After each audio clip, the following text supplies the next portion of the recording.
capítulo de número 6, Paralelismo. Voltemos ao Antigo Testamento. O hebraico foi uma das primeiras línguas escritas na história da humanidade. Isso é importante destacar por duas razões.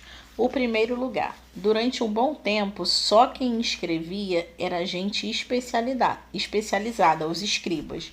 Na época do Antigo Testamento, especialmente no período dos primeiros livros, a maior parte da população não sabia ler. Muito do Antigo Testamento, inclusive, foi escrito pensando-se na leitura pública. Isso obviamente implica que a oralidade influenciava muito a escrita.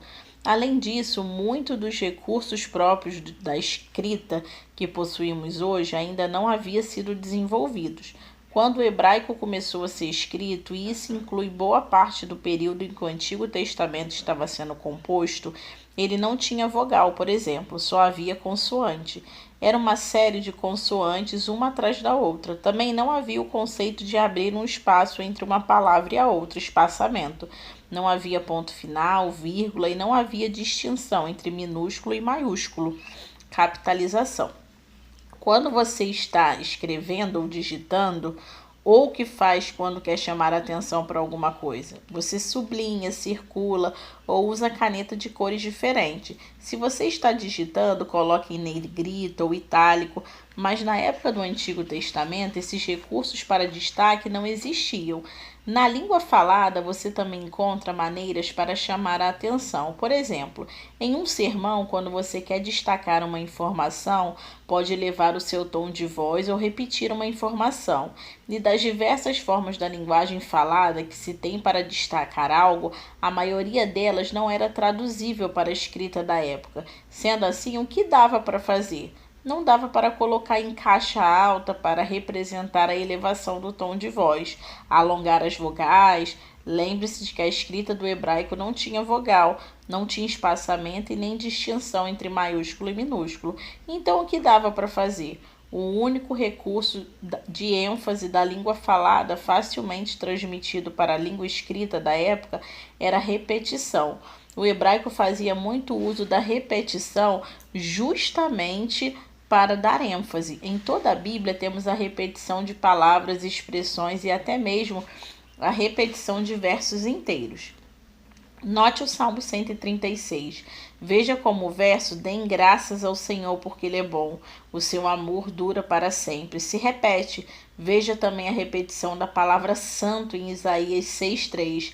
E Jesus, sendo judeu, diversas vezes fez o uso da frase: em verdade vos digo, como em João 5,25. Isso acontece ao longo das Escrituras. Agora observe esse versículo. O copeiro Mó, porém, não se lembrou de José, antes se esqueceu dele.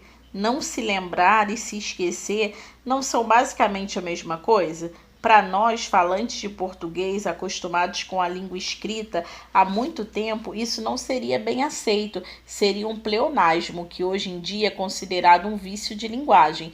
Então, por que está na Bíblia? Porque naquela época isso não era mal visto. Na verdade, se você quisesse chamar atenção para uma coisa, ficava mais bonita em vez de simplesmente repetir a mesma informação do mesmo jeito, conseguisse fazê-lo usando palavras diferentes. De fato, isso fez com que a repetição se tornasse literalmente algo artístico. Ele deu origem ao paralelismo, que é um recurso literário muito peculiar da literatura judaica. Paralelismo é quando você tem pelo menos duas palavras ou duas expressões, duas frases ou dois conjuntos de frase que tratam da mesma informação de formas diferentes.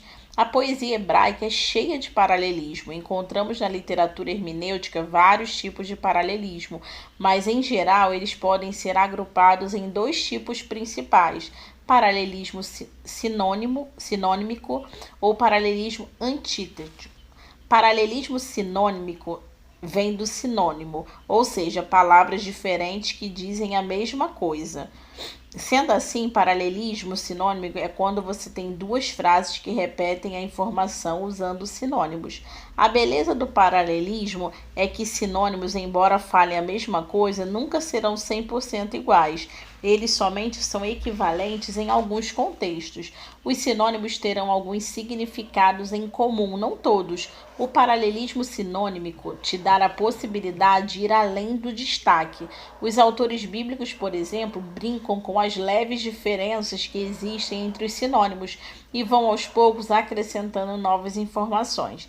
Em outras palavras, o paralelismo na Bíblia não é uma mera repetição, não é como o pleonasmo que você pode cortar e está tudo bem. Quando você usa sinônimos, eles vão aos poucos acrescentando significado, e isso é muito comum em toda a escritura. Vou te mostrar um texto que exemplifica bem a questão do paralelismo sinônimico. Certamente ele tomou sobre si as nossas enfermidades e sobre si levou as nossas doenças. Contudo, nós o consideramos castigados por Deus, por ele atingido e afligido. Mas ele foi transpassado por causa das nossas transgressões, foi esmagado por causa de nossas iniquidades. O castigo que nos trouxe a paz estava sobre ele, e pelas suas feridas fomos curados. Isaías 53, 4 e 5. Tomou sobre si as nossas enfermidades e levou sobre si as nossas doenças. Essas duas frases estão dizendo basicamente a mesma coisa. Perceba que o autor está usando sinônimos, tomar e levar, doenças e enfermidades. A primeira frase dirá que Jesus tomou sobre si as nossas enfermidades. Isso é interessante, veja que não fomos nós que colocamos as nossas enfermidades sobre Jesus. Isaías, inclusive, reforçara isso mais à frente. Ele tomou sobre si as nossas enfermidades, ou seja, o Messias carregou o pecado da humanidade porque ele quis. Jesus foi o agente. Ele tomou de nós as nossas enfermidades. O verbo tomar indica algo que ele fez de propósito, pegou para si e levou. Já o verbo levar traz a ideia de levar embora, de se distanciar. A ideia é que Jesus pegou e levou embora as nossas doenças. Ele não pegou só para ir lá na cruz e te devolveu de volta. Contudo, ainda o consideramos castigados por Deus. Diz ainda o verso 4, porque o autor usa a conjunção contudo, porque achávamos que Jesus tinha sido castigado por Deus e por Deus foi afligido, ou seja, achávamos que o Messias estava lá porque ele merecia o castigo. Não foi isso que as pessoas da época pensaram? Se Jesus fosse realmente o Filho de Deus, ele sairia dali. Ele estava na cruz porque foi castigado. Não, ele tomou sobre si. Castigado por Deus afligido e afligido. Essas frases falam sobre a mesma coisa, certo? Castigado, afligido e atingido. Focam no fato de que aquilo machucou. Levar sobre si as nossas enfermidades foi algo que doeu em Cristo. A cruz foi dolorosa, Deus o atingiu fisicamente. O verbo atingir dá uma ideia de dor física, mas afligir dá uma ideia de dor emocional. A alma de Cristo também foi afligida, tanto que ele se sentiu abandonado por Deus. Castigo traz a ideia de que a pessoa mereceu, e por ser tanto físico quanto emocional. Mas ele foi transpassado por causa das nossas transgressões, foi esmagado por causa de nossas iniquidades. Também temos aqui duas frases que dizem mais ou menos a mesma coisa. Jesus foi transpassado e esmagado. Transgressão e iniquidade são sinônimos, mas não possuem exatamente o mesmo significado. Transgressão tem a ver com uma desobediência voluntária. Iniquidade tem a ver com algo que está dentro da pessoa, em uma natureza. Mas é interessante que tanto as transgressões quanto as iniquidades já vieram sobre Cristo na cruz. Ele levou aquilo que a gente fez por desobediência voluntária, transgressão, e levou aquilo que transformava a natureza humana em escravo do pecado e iniquidade. Uma vez que Cristo recebeu o nosso castigo, temos a sua paz. Ele recebeu a nossa dor física para que nós pudéssemos ser curados. Então, estão falando da mesma coisa, mas não é igual, percebe? E por que estou destacando isso? Em primeiro lugar, quero te conduzir a perceber que a linguagem poética das Escrituras é uma linguagem que convida a meditação e reflexão. A ideia é que você pare o que está fazendo e leia com atenção, prestando atenção nos sutis acréscimos, nas sutis diferenças de uma palavra para outra e de uma frase para outra, porque afinal elas não estão ali à toa. São pequenas diferenças, mas aos poucos expande o nosso entendimento. Paralelismo sinônimico não é um monte de repetição inútil. Cada vez que você repete de uma forma um pouco diferente, é para acrescentar aos poucos riqueza ao nosso entendimento. Paralelismo antitético. O paralelismo antitético vai para o lado oposto. Ele vai trabalhar com antíteses, com a comparação de ideias opostas, ou seja, com antônimos. E por que isso é paralelismo? Porque para enfatizar um assunto, em vez de eu repetir a mesma frase de forma um pouco diferente, posso escolher constatar duas ideias, trabalhar com os dois lados de uma mesma verdade. Veja esse exemplo. A maldição do Senhor está sobre a casa dos ímpios, mas ele abençoa o lar dos justos. Ele zomba dos zombadores, mas concede graça aos humildes. A honra é a herança dos sábios, mas o Senhor expõe os tolos ao ridículo. Provérbios 3:33. Perceba a oposição, antíteses. Verso 33, bênção e maldição, ímpio e justo. Verso 34, zombaria e graça. Verso 35, sabedoria e tolice, honra e ridicularização. Isso é paralelismo antitético. Cada um desses versículos tem a mesma ideia central, a relação entre justiça e bênção. No entanto, em vez do autor caminhar pelo lado sinônimico e repetir a mesma ideia, ele explora o mesmo pensamento usando os dois lados da mesma moeda. Você verá isso ao longo de todo o livro de Provérbios e não somente em textos especificamente poéticos. Em Gálatas 5, por exemplo, temos o contraste entre carne e espírito.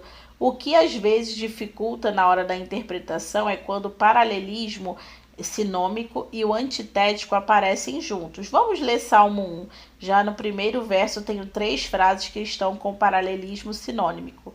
Como é feliz aquele que não segue o conselho dos ímpios, não imita a conduta dos pecadores, e nem se assenta na roda dos zombadores. Ímpios, pecadores e zombadores. Embora essas palavras sejam sinônimas, ou seja, estão se referindo grosso modo ao mesmo grupo de pessoas, existe uma ligeira diferença no significado. Ímpio tem a ver com a pessoa que não tem um relacionamento com Deus. Então, já que a boca fala do que está cheio o coração, muito cuidado ao ouvir o palpite de uma pessoa cuja natureza ainda não foi regenerada. Você pode até conviver com ela, mas não dê ouvidos aos seus conselhos. A segunda frase diz para não imitar a conduta dos pecadores. A palavra pecador já foca naquilo que a pessoa faz, suas atitudes. Se a pessoa vive praticando o pecado, não imite o que ela faz. Observe que é possível conviver com os ímpios e com os pecadores, contudo que você não siga os seus conselhos e nem imite o que eles fazem. Agora, conviver com o zombador aí já é um pouco pior.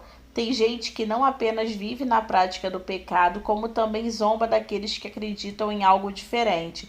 Esses são mais perigosos, porque se a pessoa te der um conselho errado, mas deixar você seguir a palavra de Deus, beleza. Se a pessoa vive a vida errada, mas deixa você seguir o evangelho, tranquilo. Mas quando a pessoa não satisfeita em viver o contrário da palavra te zomba, com essa você não pode nem se assentar. Isso acontece porque a zombaria entra no coração da gente. A zombaria tem a capacidade de nos fazer sentir vergonha do que é certo.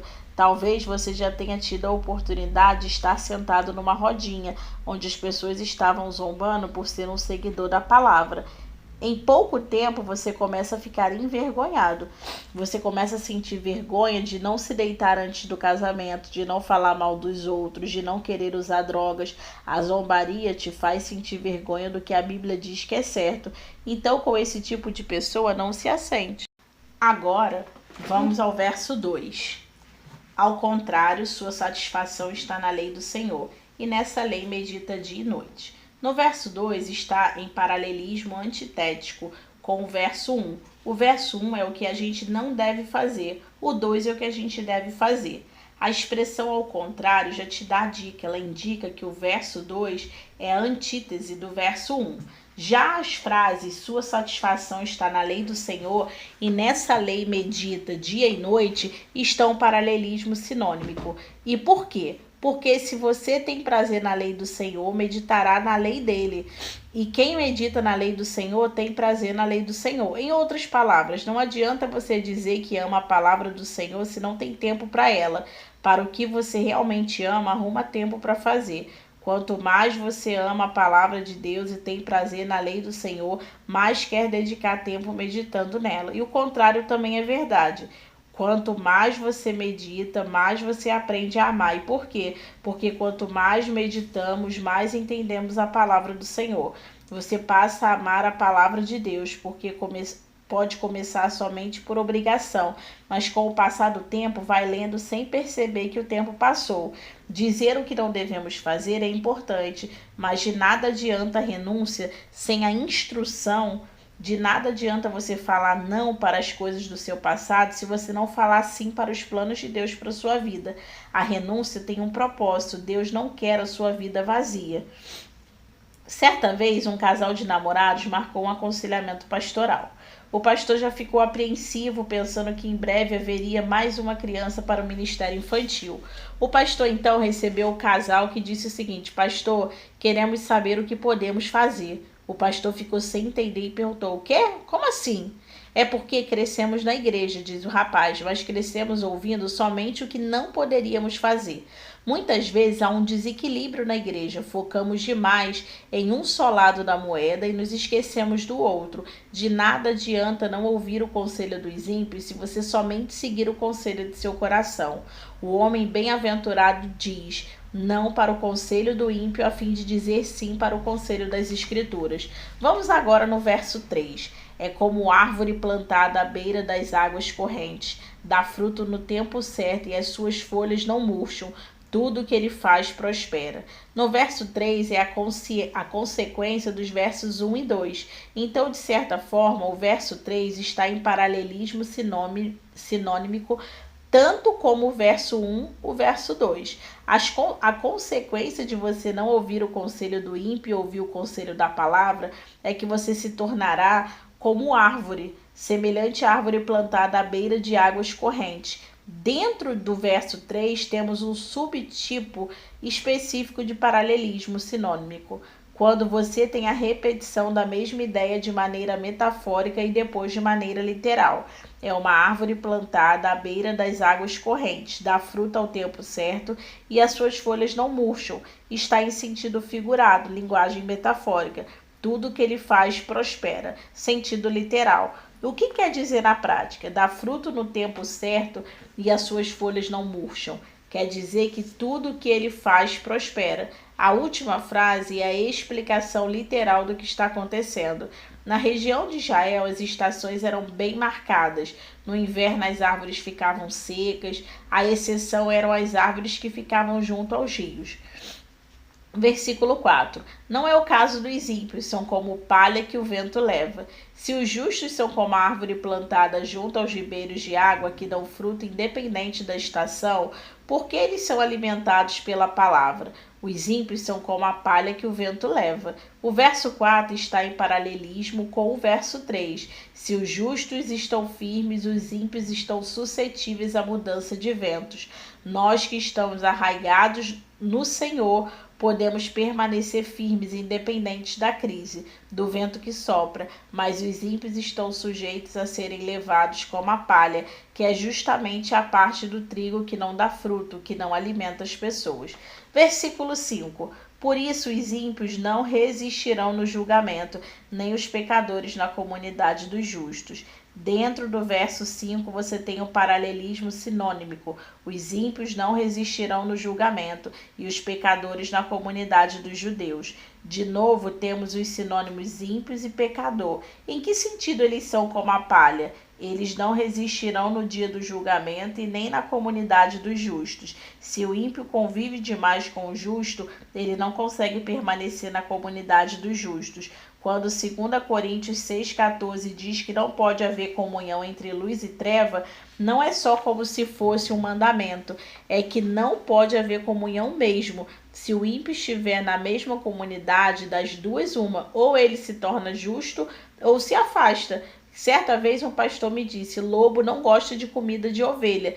Por isso que a amizade entre pessoas cristãs e não cristãs é instável. Ou ela permanecerá de forma superficial, ou cedo ou tarde um influenciará o outro. E por último, o verso 6. Pois o Senhor aprova os caminhos dos justos, mas o caminho dos ímpios leva à destruição. O verso 6 está em paralelismo sinônimico com todos os outros versos. Ele resume o salmo inteiro, mas dentro dele temos o paralelismo antitético, o caminho dos justos e o caminho dos ímpios. Um leva à destruição e o outro leva a ser aprovado pelo Senhor. Perceba que, embora o paralelismo sinônimico seja diferente do antitético, ele costuma se entrelaçar em muitos textos bíblicos. E assim finalizamos o capítulo.